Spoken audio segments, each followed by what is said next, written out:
Assalamualaikum warahmatullahi wabarakatuh. Bertemu lagi dengan saya Oki Agam. Kali ini akan membuat sebuah presentasi terkait dengan review jurnal stake analysis. Di sini saya akan mencoba untuk mempresentasikan hasil review jurnal stake analysis saya, yaitu yang berjudul Stake Analysis Bukti Digital pada Media Storage menggunakan metode GCFIM, dan ini disusun oleh Muhammad Hajar Akbar, Sunardi, dan Imam Riyadi dari Universitas Ahmad Dahlan. Perkenalkan, nama saya Oki Agam. Saat ini adalah mahasiswa STMIK Global Tangerang semester 5. NIM saya yaitu 1118181000017. Oke, kita mulai presentasi review jurnal stake analysis kali ini. Semoga bermanfaat. Oke, yang pertama pembahasan. Uh, Sebelum kita mengenal stake analysis, tentunya kita perlu untuk mengenal apa itu stake analysis dan induknya, yaitu steganografi. Nah, steganografi ini merupakan salah satu teknik anti-forensik yang memungkinkan pelaku kejahatan untuk menyembunyikan suatu informasi ke dalam pesan lainnya, sehingga pada saat pemeriksaan akan sulit untuk didapatkan bukti informasi kejahatan tersebut. Oleh karena itu, diperlukan teknik untuk mendeteksi pesan tersembunyi di dalam suatu data. Teknik tersebut dikenal dengan istilah steganalisis. Jadi, steganografi ini adalah suatu seni menyisipkan pesan ke dalam sebuah media gitu ya. Jadi kita seperti kita menyisipkan pesan misal ke media audio atau video atau gambar, image gitu ya. Terus kita kirimkan ke si penerima. Nah, si penerima ini nanti kita akan seperti ya kasih info lah ya, kalau misalkan di dalamnya itu ada pesan yang kita kirim gitu, supaya orang-orang yang tidak berkepentingan itu nggak tahu kalau sebenarnya di dalam itu ada pesan yang kita sisipkan gitu ya.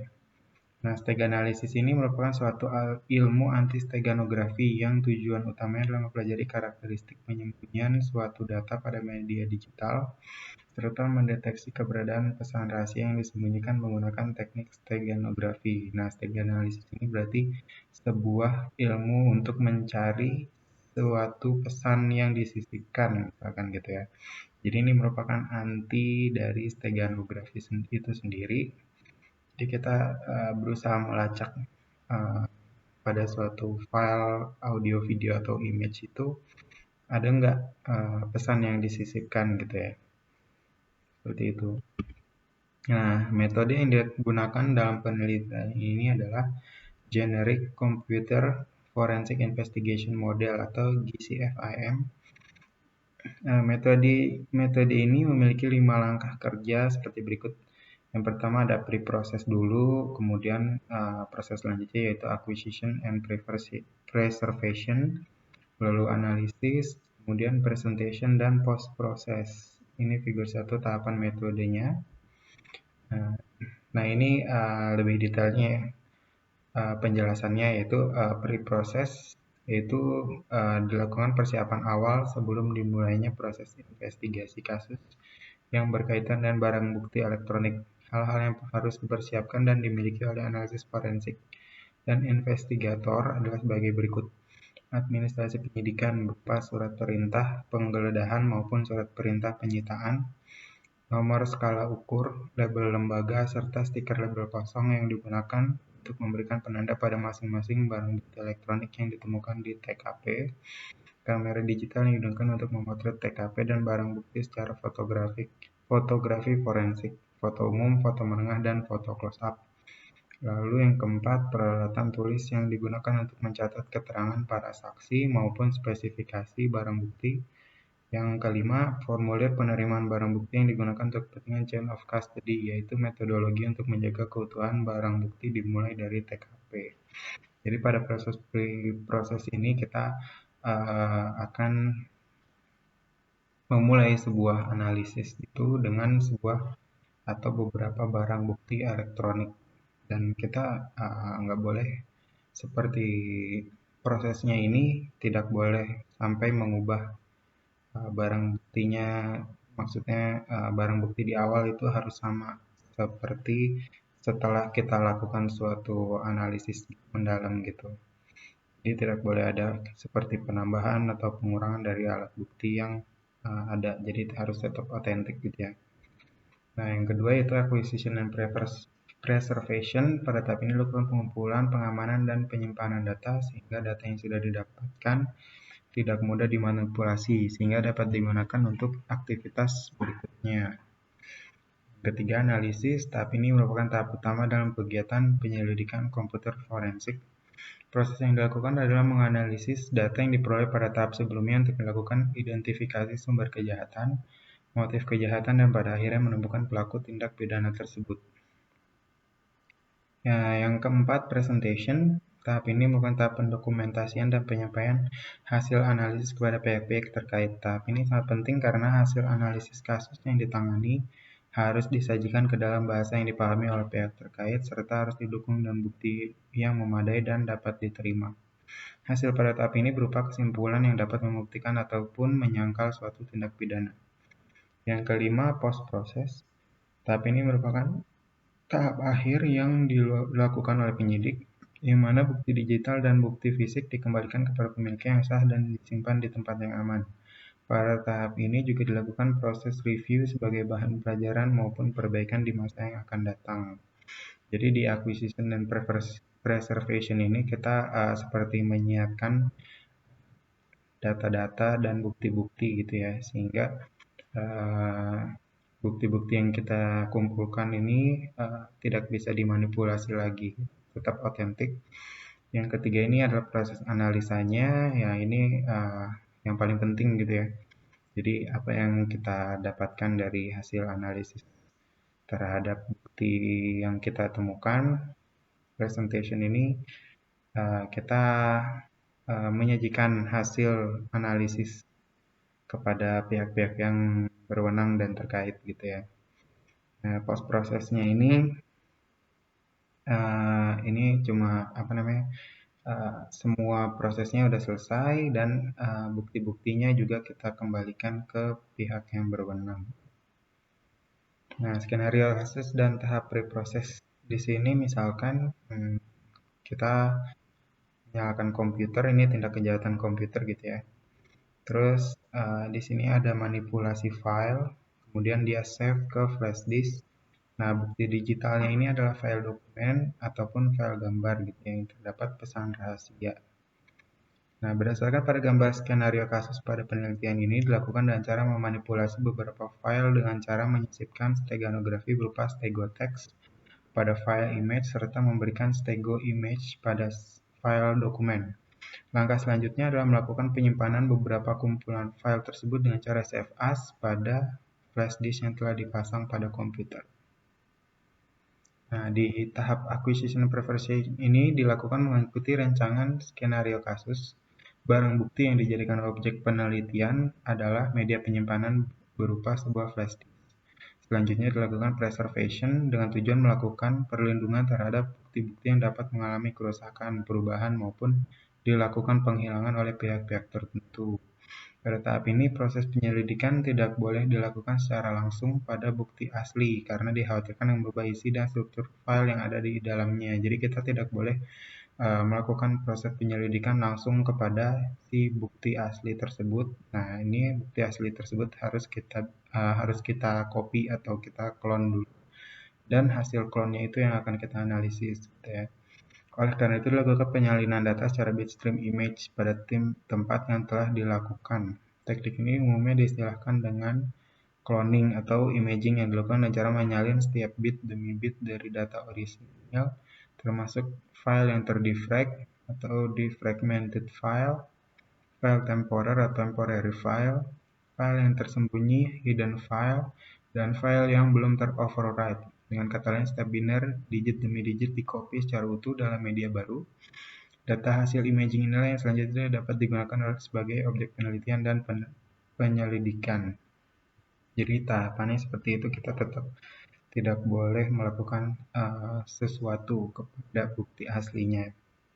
Jadi kita harus kita clone dulu atau kita duplikat dulu filenya, baru yang hasil duplikatnya yang bisa kita gunakan.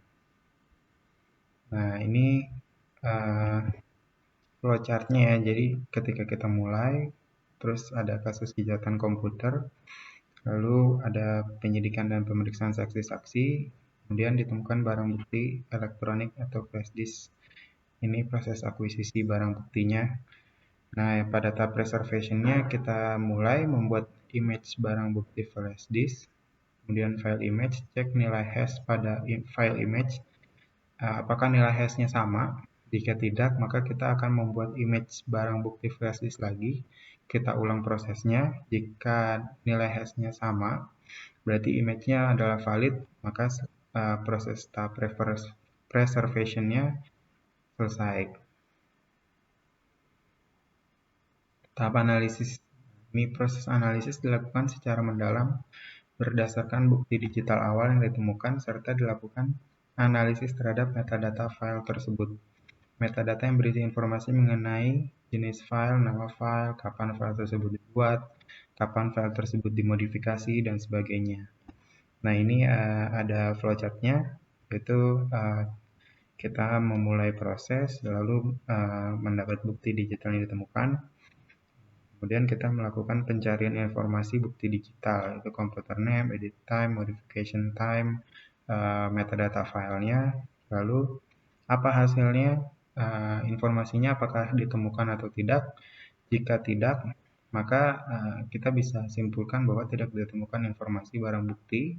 Jika informasi ditemukan, maka kita perlu verifikasi dan validasi bukti digital tersebut. Ya. Nah, yang keempat, tahap presentation. Proses presentation dilakukan dengan cara menyampaikan hasil analisis serta menyajikan dan menguraikan secara detail laporan penyelidikan secara mendalam dan dapat dipertanggungjawabkan kepada pihak-pihak terkait. Beberapa hal penting yang perlu dicantumkan saat presentation yaitu sebagai berikut. 1. Tanggal dan waktu terjadinya pelanggaran. 2. Tanggal dan waktu pada saat investigasi permasalahan yang terjadi. 3. Penemuan bukti yang berharga. Pada laporan akhir, penemuan ini sangat ditekankan sebagai bukti penting proses penyidikan. Yang keempat, teknik khusus yang digunakan, contoh password cracker. Flowchart-nya yaitu kita memulai prosesnya, lalu hasil verifikasi dan validasi bukti digital itu kita buat sebagai laporan yang berisi waktu terjadi pelanggaran, penemuan bukti kejahatan, teknik yang digunakan. Kemudian kita buat sebuah file dokumentasi dan presentasinya, lalu tahap presentation ini bisa selesai gitu ya. Jadi presentation ini adalah kita menyampaikan hasil analisis yang sudah dilakukan pada proses sebelumnya gitu ya. Nah, kemudian tahap post proses. Ini tahap akhir dalam proses investigasi. Semua barang bukti fisik dan digital dikembalikan ke pihak yang berwenang untuk menyimpannya. Jadi kita sudah selesai dengan analisisnya, sudah selesai dengan tahap presentationnya. Nah, kemudian setelah selesai kita kembalikan lagi barang bukti, lalu dicek kembali mungkin atau direview selama proses investigasi apakah ada perubahan terhadap barang bukti digitalnya. Kemudian jika semua sudah selesai, maka tahap proses ini sudah dilakukan dan sudah bisa hasilnya mungkin sudah bisa didapat gitu ya. Nah, ini hasil dan pembahasannya dari penelitian yang dilakukan. Pertama, hasil acquisition and preservation-nya berdasarkan metode static forensik. Barang bukti flash disk disalin dalam bentuk image dengan proses bit by bit image. Adapun alat atau aplikasi yang digunakan untuk proses acquisition and preservation adalah menggunakan aplikasi WinHex. Nah, di sini kita mencoba untuk melakukan cloning sebuah barang bukti digital sebelum kita bisa lakukan proses selanjutnya gitu ya. Nah, setelah proses imaging dilakukan, maka selanjutnya adalah melakukan pencocokan nilai hash barang bukti asli dengan file image yang diklon. Hal ini bertujuan agar barang bukti berupa salinan image tidak mengalami kerusakan ataupun perubahan terhadap isi data.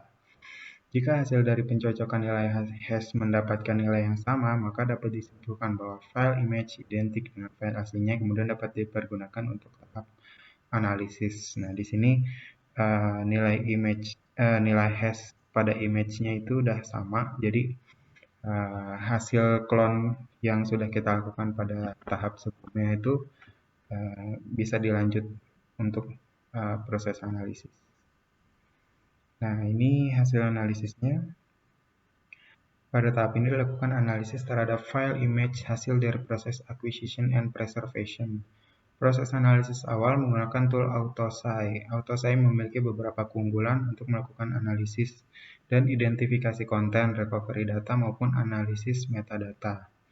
Proses input case atau kasus pada tool AutoSci pada figur 10 merupakan tahap awal dimulainya tahap analisis image. Jadi kita di sini menggunakan tool AutoSci, kemudian kita browse mana file yang tadi sudah di-clone, kemudian dilakukan proses selanjutnya, yaitu tool AutoSci dapat menampilkan file apa saja yang terdapat pada image. Salah satu file yang dicurigai memiliki konten rahasia adalah file dengan nama folder evidence. Nah, di sini sebagai contoh aja ya. Jadi pada folder evidence ini merupakan image-image yang kita diletakkan barang-barang buktinya gitu ya di sini. Nah, tool AutoSci ini juga dapat menampilkan menu file metadata yang berfungsi untuk melihat informasi waktu terakhir data diakses, informasi waktu data tersebut dibuat, dan informasi waktu data tersebut dimodifikasi. Jadi kita bisa lihat satu-satu barang buktinya ini kapan dia ada perubahan atau diedit gitu ya. Terus kapan terakhir diakses, kapan dibuatnya, terus apa metode enkripsinya gitu ya. Di sini kan kita bisa lihat dia pakai MD5. Nah, kemudian selanjutnya dilakukan proses ekstraksi file pada folder yang dicurigai, dalam hal ini folder evidence yang tadi. Kemudian proses ekstraksi tujuan untuk mendapatkan file agar dilakukan analisis kembali terhadap konten file yang dicurigai. Di sini masih menggunakan AutoSci. Nah, kemudian kita melakukan analisis mendalam pada file hasil ekstraksi dengan menggunakan tool StackSpy. Tool ini berfungsi untuk melakukan pengecekan keberadaan file steganografi pada file bukti yang telah diekstrak pada proses analisis awal. Proses ini berhasil mendeteksi keberadaan pesan yang disembunyikan pada setiap file yang dicurigai sebagai barang bukti. Jadi pada tahap ini kita mencoba mendeteksi apakah ada file suatu pesan yang disembunyikan melalui steganografi gitu ya. Jadi kita coba pilih filenya, kemudian kita run aplikasinya, dan kita bisa lihat apakah ada sebuah pesan yang disisipkan atau enggak. Nah, pada hasil presentationnya ini hasil dari tahap analisis gitu ya. Jadi ini adalah proses penyajian data dari hasil analisis sehingga memberikan penjelasan tentang kesimpulan seperti contoh di bawah. Jadi ini hanya contoh aja gimana kita menyajikan data dari hasil analisisnya gitu ya. Di sini ada 5 file yang dicoba untuk di-scan menggunakan tools-tools yang kita coba, yaitu AutoSci dan StackSpy. Nah, di sini kita coba buat rangkuman atau kesimpulannya gitu ya, poin-poin penting yang kita temukan pada hasil analisis. Nah, ini juga merupakan contoh-contohnya. Ini terkait dengan peredaran informasi pembelian narkoba gitu ya. Nah, kesimpulan dari penelitian ini yaitu pertama, analisis bukti digital pada flash disk berhasil diterapkan dengan baik menggunakan metode GCFIM. Hal ini dibuktikan dengan ditemukannya 5 jenis file dengan format doc, .pdf, dan .jpg yang telah disisipi file steganografi. Yang kedua, penggunaan tool WinHex berhasil diterapkan diterapkan untuk mencocokkan nilai hex antara barang bukti asli dan file image yang telah dibuat, sehingga dapat membantu para penegak hukum dalam melengkapi persyaratan rules of evidence dan chain of custody. Jadi, WinHex ini berhasil untuk mencocokkan nilai hashnya ya. Nah, yang ketiga, teknik stake analysis yang menggunakan aplikasi StackSpy berhasil mendeteksi keberadaan pesan tersembunyi dalam suatu file. Untuk pengembangan lebih lanjut serta penyempurnaan dari penelitian, maka saran yang bisa dilakukan terkait stake analysis pada bukti digital sebagai berikut. Itu pertama, penggunaan tool forensik yang berbeda diharapkan memberikan banyak informasi dari data hasil acquisition dan preservation, karena tool forensik memiliki kekurangan dan keunggulannya masing-masing. Yang kedua, proses penyisipan file steganografi menggunakan aplikasi selain Heiderman, serta proses stake analysis menggunakan aplikasi selain StackSpy. Demikian presentasi review jurnal stake analysis dari saya. Segala kekurangan dan kehilafan mohon dimaafkan, mungkin banyak kesalahan pengucapan gitu ya. Tapi nggak apa-apa, kita masih sama-sama belajar. Jadi mohon dimaklumi dan terima kasih. Assalamualaikum warahmatullahi wabarakatuh.